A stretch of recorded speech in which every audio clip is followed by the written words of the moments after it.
கடவுளுடைய அழைப்பை பெறுவதற்கு நான் தகுதி உள்ளவனா என்ற ஒரு கேள்வியை நாம் கேட்டால் அதற்கு நமக்கு கிடைக்கும் பதில் என்ன? இந்த கேள்வியோடு ஒரு நிகழ்வுக்குள் நாம் செல்லுவோம். ஜான் நியூட்டன் என்பவர் 17ஆம் நூற்றாண்டு மற்றும் 18ஆம் நூற்றாண்டின் தொடக்கத்தில் வாழ்ந்த ஒரு மனிதர். இவர் 1725ஆம் ஆண்டு பிறக்கின்றார்.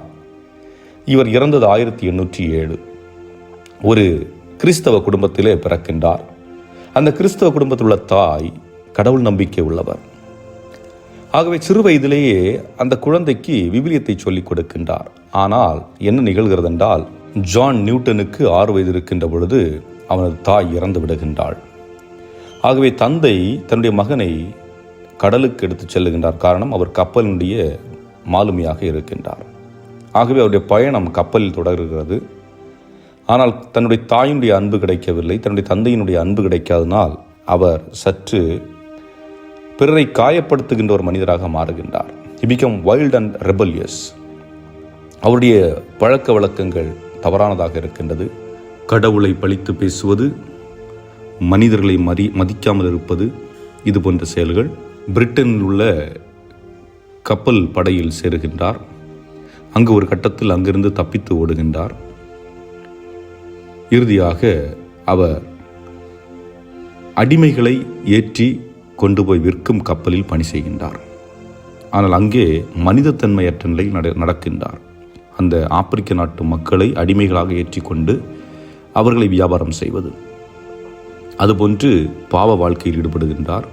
கிறிஸ்தவர்களுக்கு எதிரான சாட்சியங்கள், அதாவது கிறிஸ்தவத்தை தரைகுறைவாக பேசுவது போன்ற வாழ்க்கையை வாழ்ந்து கொண்டிருக்கின்றார். 1748ஆம் ஆண்டில் அவர் ஆப்பிரிக்காவிலிருந்து இந்த மக்களை அடிமைகளாக ஏற்றிக்கொண்டு இங்கிலாந்து நோட்டு புறப்படுகின்ற பொழுது கடலில் ஒரு பெரும் புயல் வீசுகின்றது. கப்பலெல்லாம் உடைந்து சிதறும் அளவிற்கு அந்த காற்றல் வீச அவருக்கு தன்னுடைய இறப்பை பற்றிய பயம் வருகின்றது. அப்பொழுதுதான் கடவுளை நோக்கி கூக்குரலிடுகின்றார். ஆண்டவரே, என்னை காப்பாற்று, என் மீது இரக்கமாயிரம் என்று தன்னுடைய உள்ளத்தில் ஆழத்திலிருந்து அந்த வார்த்தைகளை அள்ளி வீடுகின்றார்.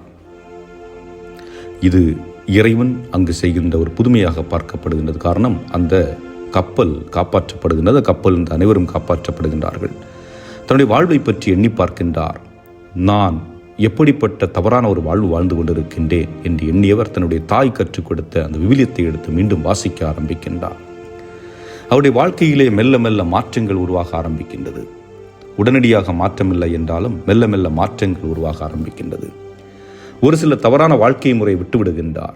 பிறரை குறை சொல்லுவது, பிறரை வஞ்சிப்பது, குடிப்பது மற்றும் கேம்பிளிங் போன்றவற்றிலிருந்து விடுபட்டாலும் இன்னும் அந்த கப்பலிலே பயணம் செய்து கொண்டிருக்கின்றார். ஒரு கட்டத்தில் அவருடைய விசுவாசம் ஆழமாகிறது. அடிமைத்தனம் என்பது எவ்வளவு கஷ்டமான ஒரு துன்பகரமானது என்பதை உணர்ந்தவர் அதை விட்டு வெளியே வருகின்றார். வெளியே வந்தது மட்டுமல்ல, இறையியலை படிக்கின்றார். 1764ஆம் ஆண்டு ஆங்கிலிக்கன் என்ற சபையிலே சேர்ந்து போதிக்க ஆரம்பிக்கின்றார். இயேசுவை பற்றிய போதிக்க ஆரம்பிக்கின்றார். அது மட்டுமல்ல, அவர் இந்த அடிமைத்தனத்தை ஒழிக்க வேண்டும் என்ற ஒரு முயற்சி எடுக்கின்றார். இந்த அடிப்படையிலே 1772ஆம் ஆண்டு அமேசிங் கிரேஸ் என்ற ஒரு பாடலை பாடி வெளியிடுகின்றார். இவருடைய இந்த போராட்டமானது தீவிரமடைகின்றது. இந்த தீவிரத்தை பார்த்த அந்த இங்கிலாந்து நாட்டினுடைய ஒரு சில எழுத்தாளர்கள், ஒரு சில அரசியல்வாதிகள் அதை உணர்ந்து கொள்கின்றார். அவரும் கிறிஸ்தவ மதத்தை சார்ந்தவர்.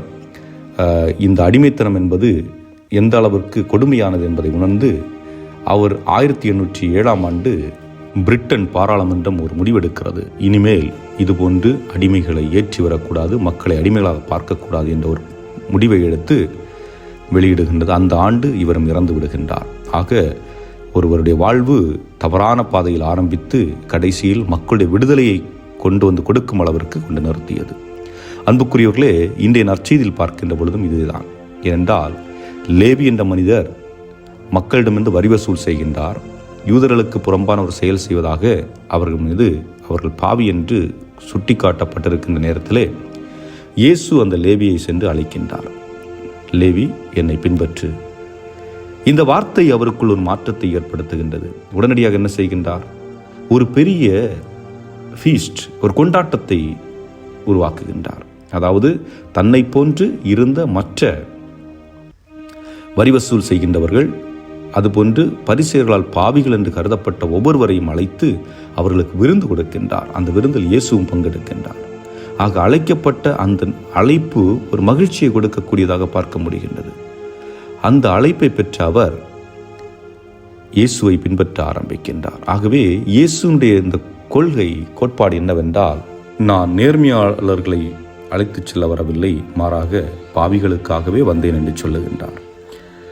இதைத்தான் புனித அகுஸ்தினார் சொல்லுகின்றார், திரு அவை புனிதர்களின் அருங்காட்சியம் அல்ல, மாறாக பாவிகளின் மருத்துவமனை.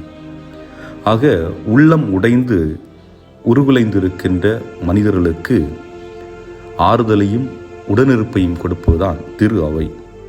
அந்த பணிதான் இயேசு செய்தார். அதைத்தான் செய்வதற்கு நாம் அழைக்கப்பட்டிருக்கின்றோம். ஆகவே நாம் எப்படிப்பட்டவர்கள் என்பது முக்கியமல்ல, மாறாக எப்படி நாம் வாழப்போகிறோம், இந்த நாள் இனிய நாள் எப்படி ஆரம்பிக்கப் போகின்றோம். இயேசுவின் கரத்திலே நம்மை ஒப்புக் கொடுத்தோம் என்றால் நம்முடைய வாழ்க்கையை அவர் வித்தியாசமாக மாற்றக்கூடும். எப்படி ஜான் நியூட்டனுடைய வாழ்வை அவர் ஒரு உன்னதமான ஒரு வாழ்வாக மாற்றினாரோ, அதுபோன்று நம்முடைய வாழ்வையும் அவர் மாற்றி கொடுப்பார் என்ற எண்ணத்திலே இந்த நாளிலே சிந்தித்து பார்ப்போம். இந்த நாள் முழுவதும் என்னுடைய தவறான செயல்கள், என்னுடைய தவறான வார்த்தைகள் மற்றவர்களை எப்படி காயப்படுத்துகின்றது, இதிலிருந்து நான் விடுபட்டு எப்படி என்னுடைய வாழ்வை மாற்றி அமைத்துக் கொள்வது என்பதை எண்ணியவர்களாக இந்த நாளிலே இறைவன் கரத்திலே ஒப்புக் கொடுத்து நம்முடைய நாளை சிறப்பிப்போம். இறைவன் உங்களை நிறைவாக ஆசீர்வதிப்பாராக. ஆமென்.